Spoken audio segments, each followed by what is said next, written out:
Bienvenidos y bienvenidas a este nuevo episodio del podcast Mysteryland. Bienvenidos a la tierra de la niebla y el enigma. Mi nombre es Mar y el día de hoy quiero traer a ustedes un tema relacionado con lo que se habló anteriormente en la primera versión del podcast, en el cual en este primer capítulo hablé sobre el tema de la brujería y los animales, la relación que existiría entre estos, y hay un tema que se quedó dando vueltas y que esperaba mencionarlo justamente en ese programa, pero debido a que igual es un tema bastante interesante, decidí tratarlo de manera independiente. En este caso se trata sobre el tema de los cambiapieles. Claramente habrán escuchado sobre este término si vieron la serie Game of Thrones, donde Bran es un cambiapieles y aparecen otros personajes de la misma serie que tienen como este mismo superpoder, de alguna forma. Y esto más que nada consiste en ponerse en la piel, en cambiar de piel, en situarse, en adentrarse dentro de las entrañas de un animal y a través de él percibir el mundo.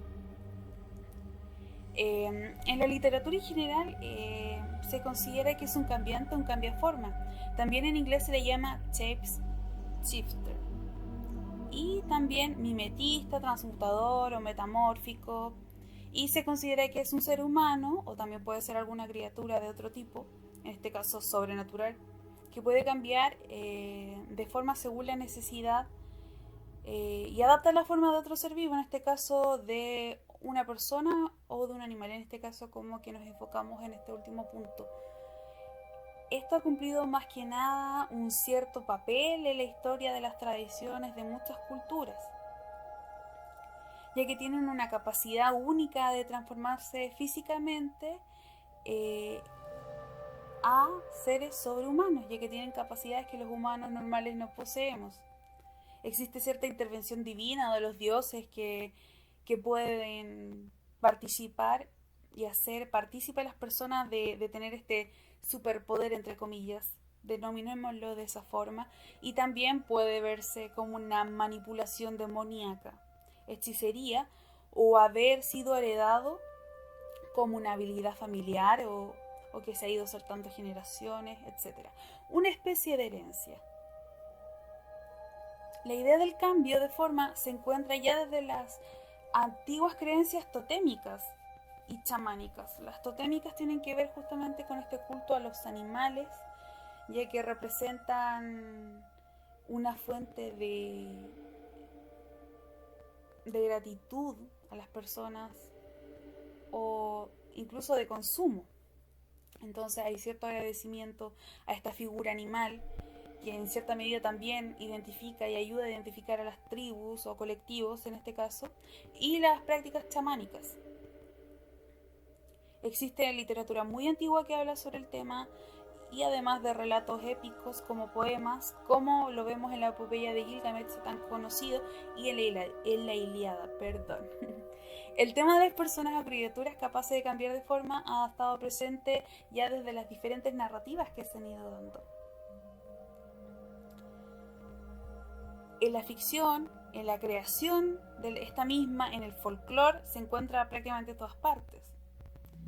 Y como ya había dicho, se designa para personas o criaturas que pueden cambiar de forma a voluntad. Y en su mayoría para adaptar formas de animales según su necesidad.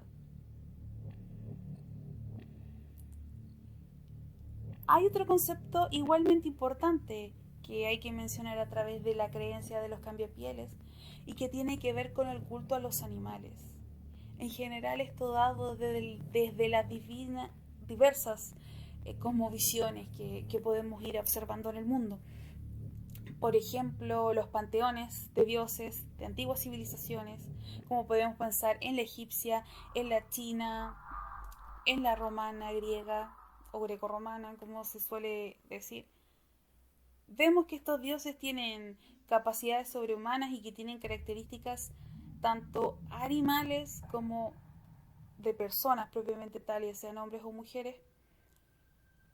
E incluso podríamos hablar de un doble discurso, una doble conceptualización que podría ser el zoomorfismo y el antropomorfismo. El antropomorfismo, como bien sabrán o habrán escuchado alguna vez, tiene que ver con esta idea y noción de transformar lo que conocemos en humanos, en este caso los dioses. En, en este caso, en el panteón grecorromano, dioses como Zeus son representados como humanos por la necesidad de hacer más cercano a este dios a la gente, a sus adoradores, a sus feligreses, dichos de otra forma. Y en este caso, Zeus no solamente se veía como un humano, tenía comportamientos muy humanos. Si ustedes recuerdan, durante toda la mitología relacionada a este dios, la verdad es que era lujurioso, a veces muy castigador, tenía una serie de defectos que lo acercaban también a la población y no era tan idealizado. Si bien era un ente muy poderoso, también era muy humano también, considerando todos esos defectos. Entonces está esta necesidad de volver cercano a los dioses. Pero también está esta otra parte, que es el zoomorfismo, que tiene que ver justamente con poner las figuras animales en todo lo que tenemos cerca, ya sea en cerámicas, en distintas formas de arte que han tenido las culturas, por ejemplo, y también en nuestros dioses, ya que estos dioses, si bien son considerados seres celestiales, o bien son adorados por tener tanto poder, son humanos pero a la vez animales. O sea, no son ni lo uno ni lo otro. Están como en una especie de limbo en el cual juegan según las necesidades y las habilidades que tengan que desplegar. Encontramos varios ejemplos de ello en el panteón egipcio. Yo personalmente lo primero que pienso es en eso. Cuando chica tenía una especie de obsesión con la mitología egipcia y me gustaba mucho ver este tipo de información que encontraba en enciclopedias.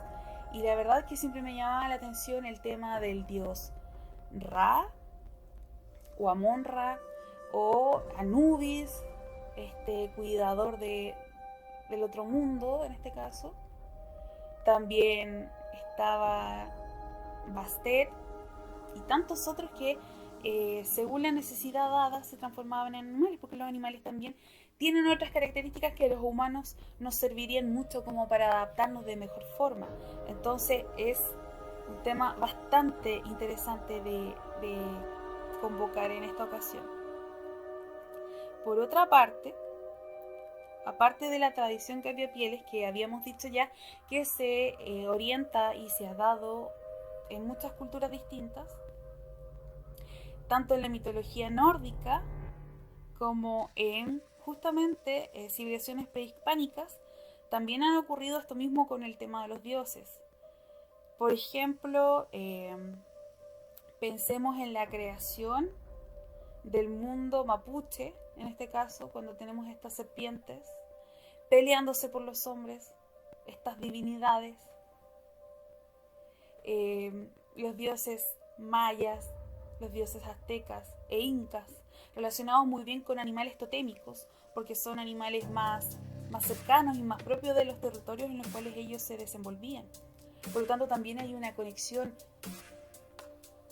geográfica con estos dioses, con sus propiedades, con lo conocido y con lo divino.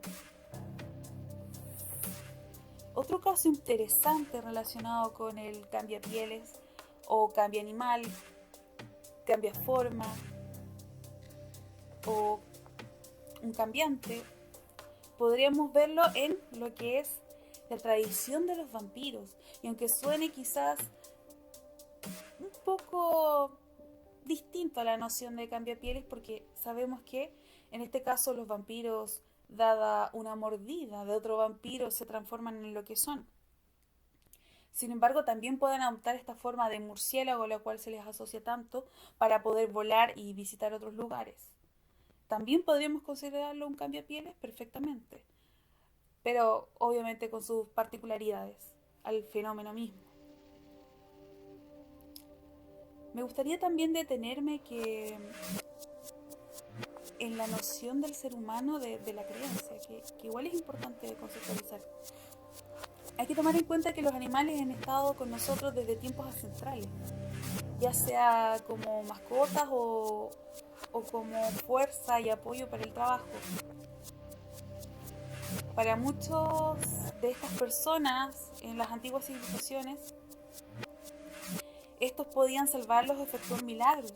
Entonces, por lo mismo se les endiosaba de cierta manera, ya que la comprensión del mundo era mucho más compleja que en este minuto, en la cual prácticamente, gracias a las informaciones que se dan y los medios de comunicación, estamos muy informados de lo que pasa, conocemos lo que puede pasar al otro lado del mundo, incluso conocer las características de un animal que nunca vamos a ver, que nunca en nuestra vida vamos a conocer, pero que sin embargo podemos leerlo en una enciclopedia, en una página web, etc. Siguiendo con el tema de Panteón de Dioses, quiero señalar algunos ejemplos que me parecen importantes de mencionar. En este caso, por ejemplo, encontramos en el calendario de los chinos justamente a esta concepción astrológica y zodiacal de los 12 animales que representan a los 12 signos y que son justamente conceptualizados como animales. Por lo tanto, para los chinos esto también debe haber sido muy importante, ya que si bien hay muchas culturas que se destacaron por estudiar astrología y astronomía, también los chinos lo hicieron bastante bien. En este caso encontramos animales como la rata, el buey, el tigre, el conejo, el dragón, etc. Por lo mismo es importante también verlo, independiente de las prácticas que se hagan en China con el tema de la alimentación y con comer ciertos animales que para nosotros como occidentales es un poco raro e incluso lo encontramos como una atrocidad, pero la verdad es como parte de su cultura. La India también. Anteriormente había mencionado sobre el dicho de las vacas sagradas en el podcast anterior. Y sí tiene relación justamente con el tema de sus creencias. Estos tienen una decena de dioses que muchos de ellos son vistos como animales o representados por los mismos. Y se veneran incluso por la vida misma de las personas, ya que ellos tienen la noción de la reencarnación bastante marcada dentro de sus vidas. Así que es muy necesario el tema del cuidado animal, lo cual lo vuelve una noción bastante bella dentro de todo. Por ejemplo, se rinde culto a la cobra, que se relacionaría con el dios Shiva. La vaca, como había dicho anteriormente, en la India se le conoce mundialmente por el cuidado de estos animales justamente, ya que representan la fertilidad y la abundancia para ellos. El dios mono, conocido como Hanuman, es una deidad con forma de mono que representa la alianza existente entre hombres y monos.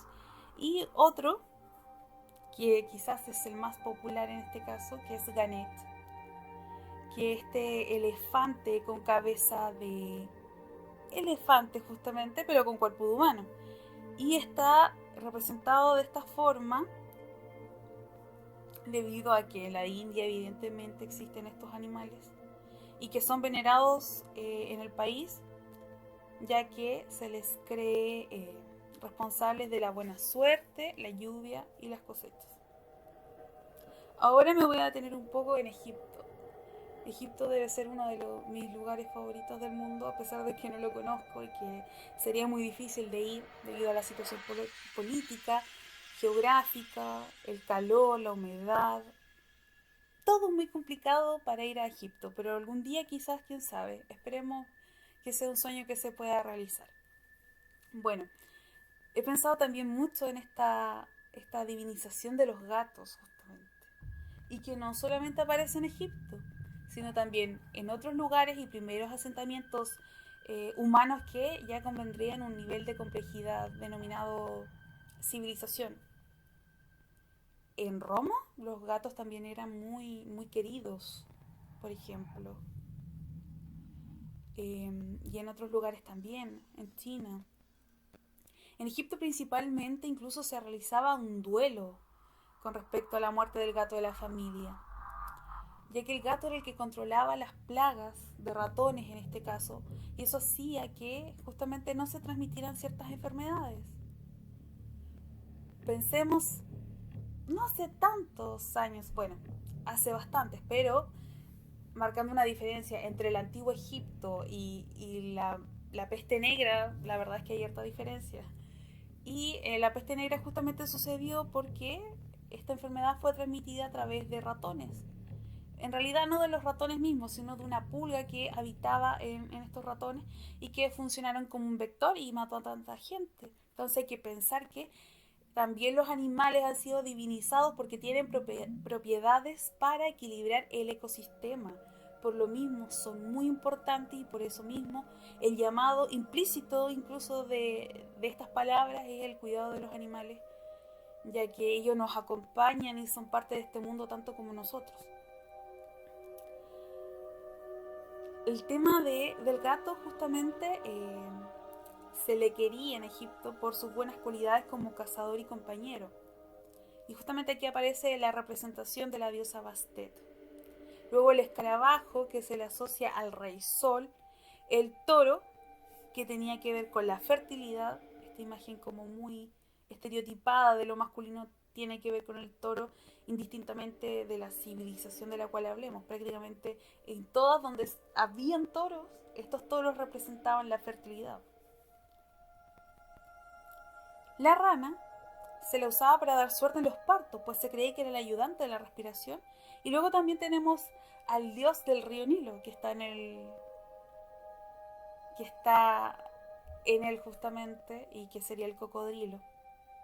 Y que representa también al dios Sobek.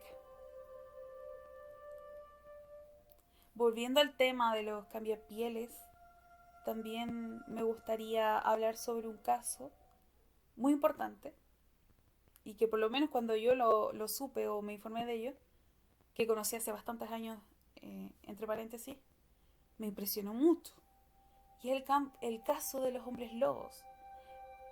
Pero en este caso estamos hablando de un hombre lobo real. ¿Se imaginan ustedes? Manuel Blanco Romasanta fue un hombre de aspecto simpático, bajo para su condición, decían con rasgos femeninos. Yo no sé qué entender bajo eso, pero bueno, es la descripción que se realiza luego de leer un poco sobre su vida. Él nació en España, específicamente en Orense, que es una provincia de Galicia, la comunidad autónoma de Galicia, que queda en el norte de España, de la península ibérica, y que murió en Ceuta, que esto es un territorio español, junto con Melilla, que se encuentran en África. Se le dice a él mismo que fue un psicópata, pero por otra parte, él no fue condenado a ningún tipo de delito ni de pena, debido a que, a pesar de ser autor confeso de 3 asesinatos durante el siglo XIX, ya que nació en 1809 y murió en 1863, no fue ejecutado, ya que se considera el único caso documentado de licantropía clínica. O sea, este hombre no era un psicópata propiamente tal. Si bien manifestó estas conductas psicopáticas, evidentemente, había una conciencia de base distorsionada en la cual él decía ser un hombre lobo y se sentía como tal. Él era un hombre lobo. De hecho, he leído también que el cambiapieles no necesariamente tiene que ver con un tema de cambiar de piel necesariamente dentro de lo estrictamente pensado que podía ser eso. O sea, un cambiapieles que se transforma en un hombre lobo no necesariamente se transforma en un lobo, sino más bien toma la actitud y el espíritu del lobo en este trance que practican los chamanes en algunos lugares, y eso también podría ser un cambiapieles. Por lo tanto, los cambiapieles podrían ser perfectamente reales desde esa noción, porque para ellos eso sí. Por lo tanto, Manuel Blanco Romasanta es un caso famosísimo, muy interesante, del cual se puede aprender mucho, desde desde la noción de que las enfermedades mentales siempre nos han acompañado y que la verdad el hombre lobo de Ayariz, como se le denominó, también fue luego representado o se le asocia también a figuras ya más de la cultura popular, como vendría siendo el sacamantecas o el hombre del saco. Es por lo mismo que el día de hoy traigo una canción muy hermosa que quizás no puedan entender muy bien porque está en gallego, pero hay cosas que sí se entienden del tema y que me gustaría que puedan escuchar y que les guste mucho, porque aparte de la letra, musicalmente esta banda es maravillosa. Es un grupo de la península ibérica llamado Luarna Lubre, que a mí en particular me gusta mucho, y esta canción se llama Cantar de Roma Santa, en honor al hombre lobo de Ayariz. Espero que les guste mucho.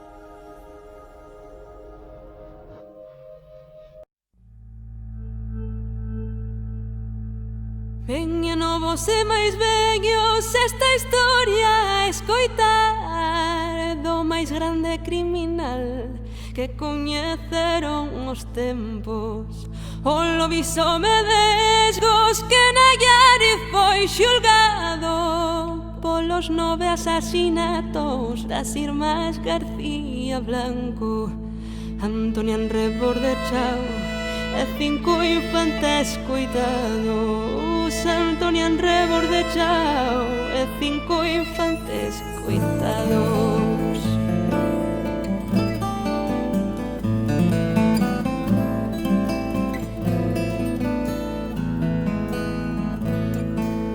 Manuel Blanco Roma Santa, tendeiro de profesión, sen chisco de compasión as súas vítimas mataba.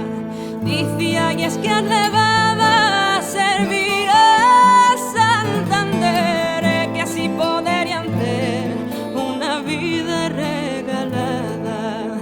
A San Mamede marchaban e non se volvían ver. A San Mamede marchaban e non se volvían ver.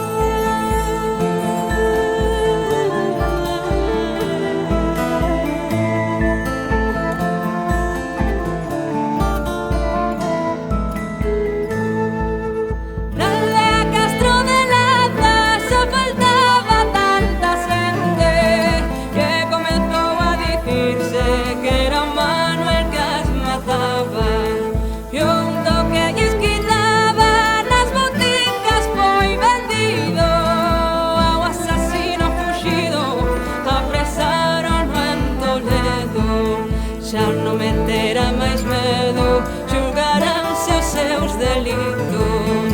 Xa non meterá máis medo, xulgaránse os seus delitos.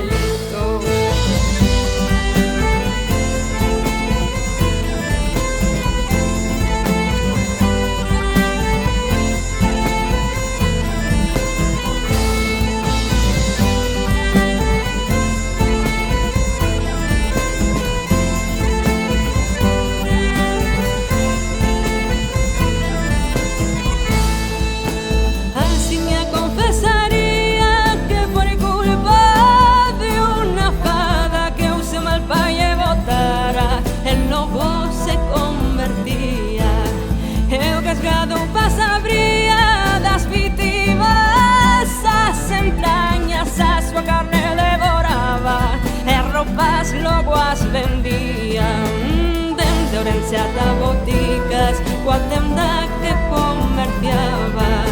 Dende Ourense ata boticas, coa tenda que comerciaba. Todo mundo horrorizado, non decreta o que lle escoita. Non se fala doutra cousa, Ram de Sona toma o caso. O Manuel foi indultado,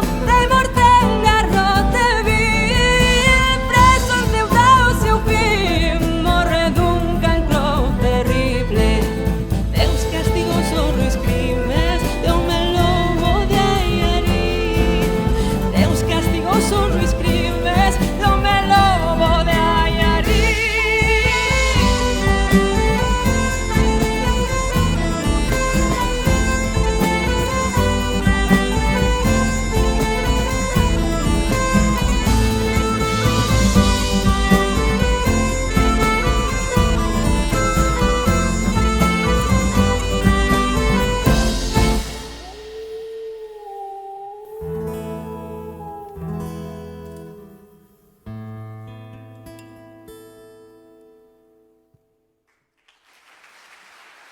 Gràcies.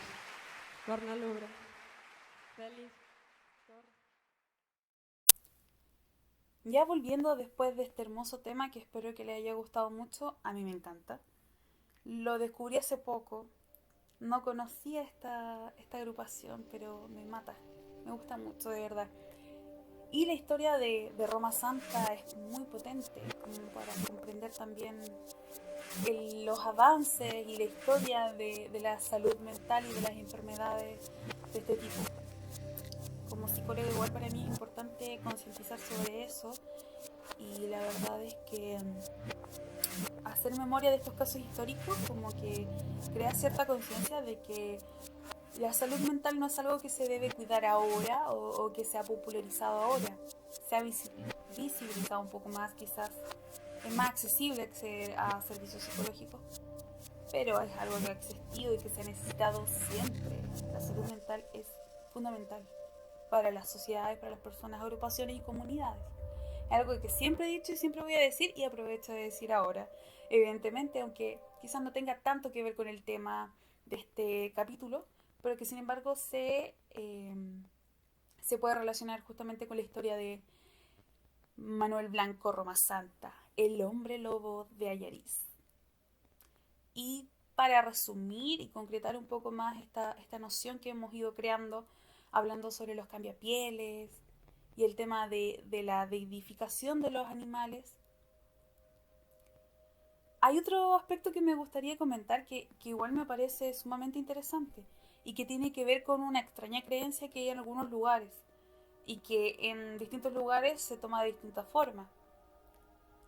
Aunque pueda parecer extraño, existe una superstición que proclama que el séptimo hijo varón de un séptimo hijo varón nace con poderes sobrenaturales y un don especial. Al contrario que otras muchas supersticiones que se acotan a determinados territorios, esta está bastante extendida por todo el mundo, desde Japón a Alemania. En otros países, sin embargo, es justo al contrario, una maldición. Así en Brasil, el séptimo hijo de un séptimo hijo será un hombre lobo, o en los países del este europeo será un vampiro. Es por lo mismo que depende del lugar, depende de muchos factores si lo piensan muy bien. Entonces, por lo mismo, la tradición del séptimo hijo me recuerda también a una canción de Iron Maiden. Y había escuchado hace mucho sobre esto, pero no encontré tanta información, además que como varía en cada lugar, como una información en concreto de esto, no, pero sí había escuchado sobre eso del séptimo hijo varón, incluso en algunos lugares existe otra tradición que quizás no es nada misteriosa, pero dicen que el séptimo hijo de alguien, de una pareja en este caso, eh, legalmente el padrino vendría siendo el presidente. En algunos países yo supongo que puede suceder, en algunos creo que no, y no sé si ha existido desde todas las épocas, porque piensen que antes también los niveles de fertilidad, en este caso de nacimientos en realidad, eran mucho más altos que los de ahora. Entonces yo creo que si ocurría hace muchos años atrás, pensemos, 50, 60 años atrás, el presidente tendría que ser padrino de muchos. Y bueno, en relación a todo esto, es interesante observar cómo los animales han sido dignos depositarios de innumerables significados, incluso de adoraciones, como habíamos dicho, llevándolos desde su simpleza animal a lo salvaje, a lo domesticado, a todas estas características tan particulares y peculiares de los animales. También los animales tienen una capacidad simbólica muy importante, por lo cual han sido adorados por lo mismo y justamente se relaciona con lo que dije anteriormente sobre lo totémico. Espero que les haya gustado mucho este material. Es un tema fascinante, muy fascinante, sobre todo estas biografías medias extrañas que encontramos de personajes como Manuel Blanco Roma Santa. Y espero que también sea de provecho para todos ustedes. Mi nombre es Mar y los dejo para que el próximo capítulo sea mucho más interesante que este. No olviden compartirlo si les ha gustado, hacer críticas constructivas si creen que es necesario. Yo se los agradecería mucho, un montón. Y espero que nos veamos en el próximo podcast de Mysteryland. Bienvenidos a la Tierra de la Niebla y el Enigma.